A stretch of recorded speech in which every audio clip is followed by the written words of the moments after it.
What's the biggest plot twist in history? After a grinding down of both Rome and Sassanid Persia in a titanic 30-year war, both sides depleted and exhausted, one wonders what will happen next. Will the war recommence in a few decades? Will one side collapse? Will the Christian victory cause conversion in Persia? Nope, an army of Bedouin will sweep out of the desert backwater to the south and annihilate the armies of both nations, seize half the Roman Empire and destroy Persia, irreparably changing the cultures of both. An assassin tried to kill President Andrew Jackson. Not one but both of his pistols jammed. Not being happy with his attempted murder, President Jackson commences to beating the would-be assassin with his cane. This wasn't a light beating. He nearly killed the guy. And then in comes Davy Crockett, the king of the wild frontier, who held him a bear when he was only 3. Has to pull the president off the guy. Definitely the miracle of the House of Brandenburg. So here was the situation. We're deep into the 7 Years' War. It's Great Britain and Prussia vs. France, Austria, and Russia, plus minor allies on both sides, as you might be able to figure out. This was rather the pickle for Prussia. There was, if I recall, only 1 or 2 British armies on the entire mainland, and those were more concerned with defending Hanover, a dynastic possession, than helping their allies with actual troops rather than money. So Prussia, the smallest and weakest great power at the time, had to face off against Russia and Austria all by itself. Incredibly, they managed to do so for 5 years. But the cost had become very high. They lost, according to Wikipedia, 120 generals, 1,500 officers, out of 5,500, and over 100,000 men. In short, despite Frederick the Great's generalship, they were completely exhausted. Cue the most bullshit event in history. The Russian Empress Elizabeth, a daughter of Peter the Great, died suddenly. And her heir was Peter III, her German-born nephew from her sister Anna. And this guy was Frederick the Great's biggest fanboy ever.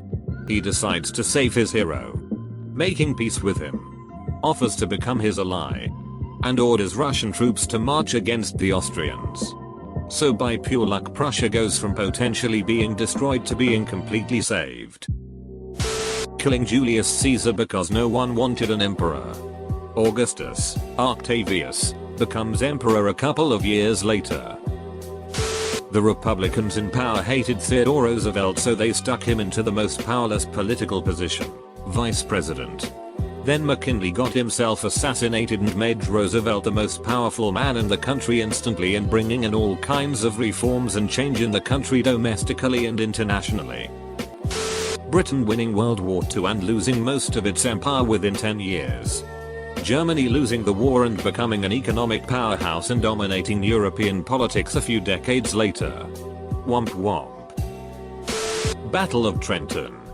Washington, facing the end of enlistments for a huge portion of his army come the 1st of January, decides to risk it all on the 26th of December 8 on the Hessian garrison at Trenton. He needs to cross the icy Delaware River, march his army to Trenton, and attack the veteran troops there. He believes the element of surprise is crucial. Unfortunately, Loyalist spies have warned the commander of the garrison of the date and time of the attack. Washington's crossing of the Delaware is complicated by terrible weather, and his plan for a pre-dawn attack becomes hopelessly behind schedule. Even more disastrously, a group of 50 militiamen, not knowing of Washington's plan, attack a part of the garrison before Washington can attack. So not only will they have to attack during the day, but the element of surprise is lost because of the spies in the early attack. Except, the Hessian garrison believes that the early, unrelated attack is the one the spies warned them about. So they are not on alert when Washington attacks. The Continental Army wins the battle. The prestige causes more soldiers re-enlist, and the US eventually wins the war. Probably that Genghis Khan didn't take over the world. Probably the time during WW1 the Germans disguised one of their ships, SMS Cap Trafalgar, as the British liner HMS Carmania, and by sheer coincidence and bad luck the first ship they came across was the real HMS Carmania, which ended up sinking them. Probably not the biggest, but the recent one was those people raising like $400,000 for the homeless vet who gave the girl gas money, and then it turning out to be a whole scam. And the homeless guy turned on the couple turned on each other, and all of them have been arrested for fraud and whatnot. When the Allied troops discovered concentration camps, imagine the absolute shock of realizing these places existed where humans were being treated so horribly. I think Band of Brothers did a great job showing this. Nuking Japan created anime. Then who was flickering the lights?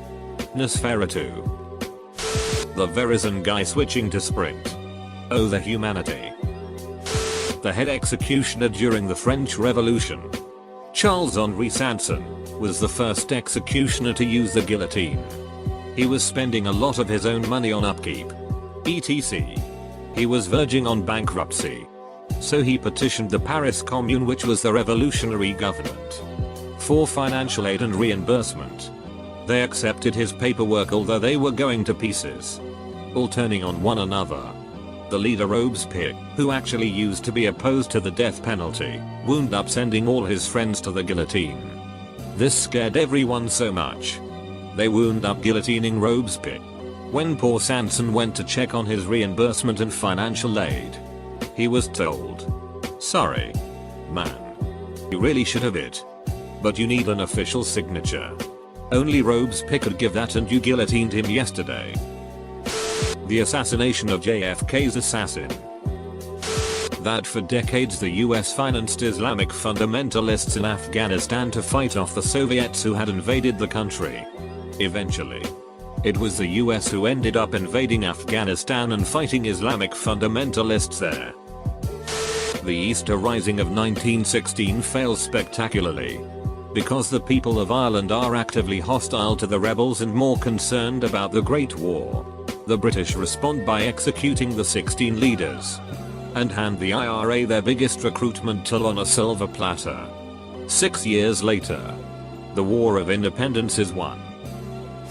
The 101st Airborne Division being surrounded at Bastogne by German forces, refusing the offer of surrender and fighting their way out after General McAuliffe responded to the request for surrender with nuts.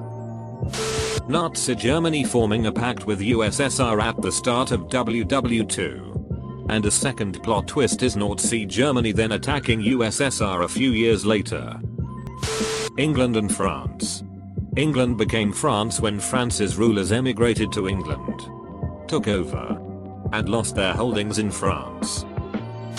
The persecution of Christians during 3 centuries ended with the conversion of the Emperor Constantine.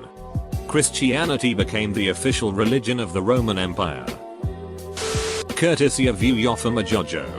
At the start of the Cold War, Henry Murray developed a personality profiling test to crack Soviet spies with psychological warfare and select which as spies are ready to be sent out into the field. As part of Project MKUltra, he began experimenting on Harvard sophomores. He set one student as the control, after he proved to be a completely predictable conformist, and named him Lawful. Long story short, the latter half of the experiment involved having the student prepare an essay on his core beliefs as a person for a friendly debate. Instead, Murray had an aggressive interrogator come in and basically tear his beliefs to pieces, mocking everything he stood for, and systematically picking apart every line in the essay to see what it took to get him to react. But he didn't. It just broke him, made him into a mess of a person and left him having to pull his whole life back together again. He graduated, but then turned in his degree only a couple years later, and moved to the woods where he lived for decades. In all that time, he kept writing his essay, and slowly, he became so sure of his beliefs, so convinced that they were right, that he thought that if the nation didn't read it, we would be irreparably lost as a society. So, he set out to make sure that everyone heard what he had to say. And sure enough, Lawful's Industrial Society and Its Future has become one of the most well-known essays written in the last century. In fact, You've probably read some of it. Although, you probably know it better as the Unabomber Manifesto. Edit. Holy cow. Thanks for the gold, stranger. Benedict Arnold switching teams during the Revolutionary War. America winning the Revolutionary War. Everyone thinks humans are going to destroy the Earth, but they will find that the Earth is much better at destroying humans. The Second Punic War. Like who the hell would have thought of riding elephants into battle? From the perspective of the Japanese. USA dropping two atomic bombs on popular cities. The amount of power these things contained were just unimaginable at the time. Maybe not a plot twist, but more of an escalation to level never thought possible. We had a spy on the inside. Hercules Mulligan. Japan committing atrocities equally as disgusting and sometimes worse than the Nazis and getting away with it scot-free. They refused to even acknowledge several events that were well documented by various individuals of other nations in China and other Asian countries. When Charlie cut the brakes of the van. Wildcard. Germany declaring war on France and then invading Belgium. The War to End All Wars had a sequel. I can tell you the biggest plot twist that went right over my stupid ducking stoned head at the end of Sixth Sense. I thought Haley Joel Osment was the dead one. Pope is forced out of Rome. Pope seeks help of Robert Guiscard. A Norman, Reed, recent Viking, who laid claim to Puglia in Italy. Guiscard succeeds in capturing Rome. His soldiers continue to drain Roman coffers. Pope is asked to send him away. Guiscard sacks the city. Hard. Romans so pissed that they exile Pope and he has to flee under the protection of Robert Guiscard. The First Crusade actually working. Why? Because when they sent out news of a crusade, a priest got a bunch of peasants riled up for the crusade. So they went on the crusade early with no food or organization. This failed so spectacularly that the Ottomans were still laughing when the real knights got together for the crusade. America winning the Civil War. Nothing, never, nowhere. Then suddenly everything everywhere all at once. Genghis Khan sends a large trading caravan to Khwarezmia in the Middle East. The local governor decides to arrest the whole lot of them and sentence them to death. An exceptionally poor idea. Genghis was seeking a potential alliance at the time. Genghis responds by sending a few ambassadors to meet the Shah and ask for the caravan's release. The Shah beheaded one of them and sent the others back with their heads shaved, a grave insult to the Khan. 2 years later, there was no Khwarezmian Empire. Us losing in Vietnam while using their military. Eventually. Us won in Vietnam while using Levy, McDonald's, and Nike. Judas betraying Jesus, Jesus coming back to life. Oil companies did initial research suggesting climate change, then deny climate change, yet also engineer their offshore oil rigs to withstand the effects of climate change. The Roman Emperor endorsing Christianity.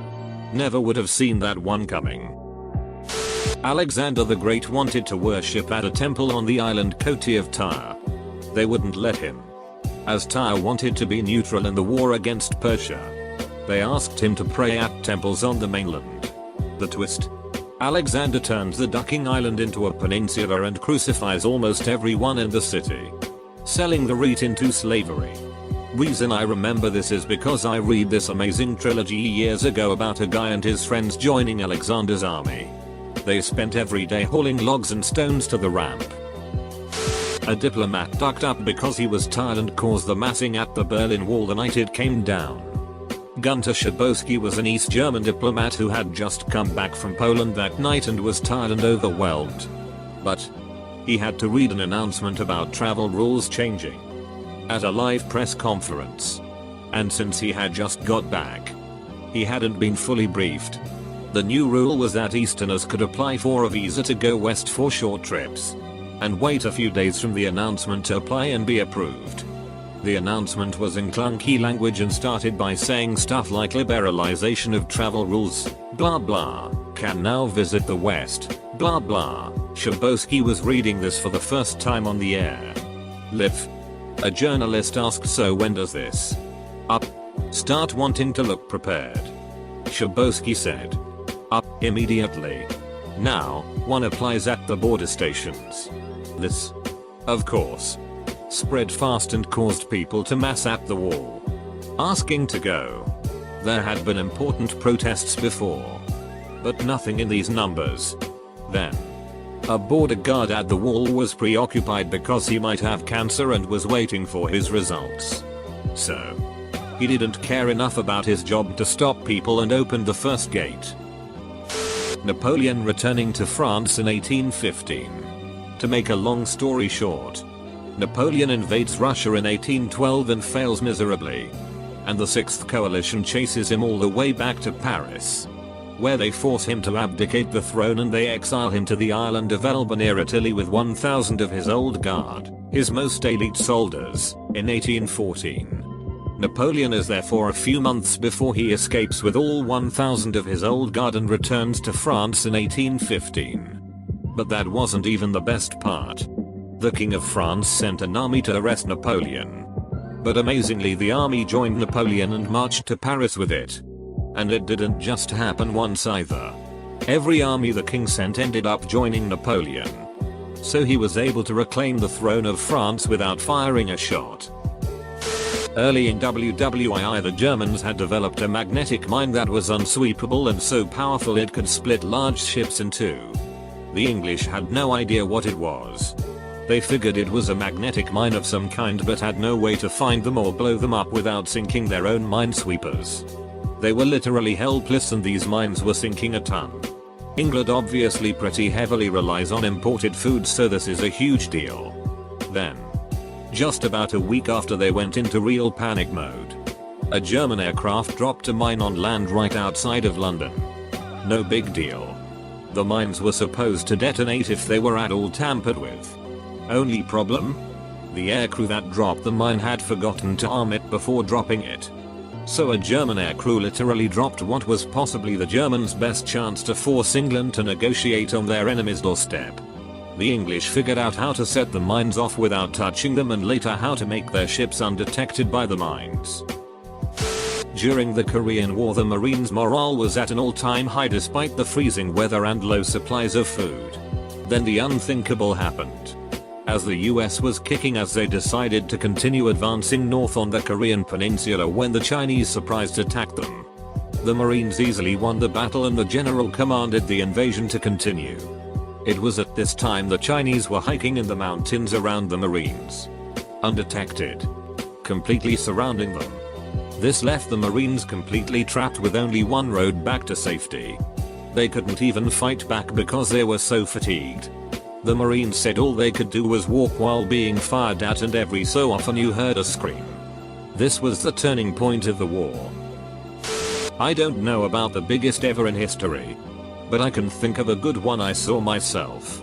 My geography teacher, who was a victim of some really crazy accusations. There were some rumors about him supposedly ducking a 16-year-old student. Turns out the guy was gay and had threesomes regularly with male models. Also, he was happily married with one. Apparently, the girl made the rumor up because she had a crush on him and it got out of hand. She confessed it later, but it was kinda too late, since everybody was already attacking him.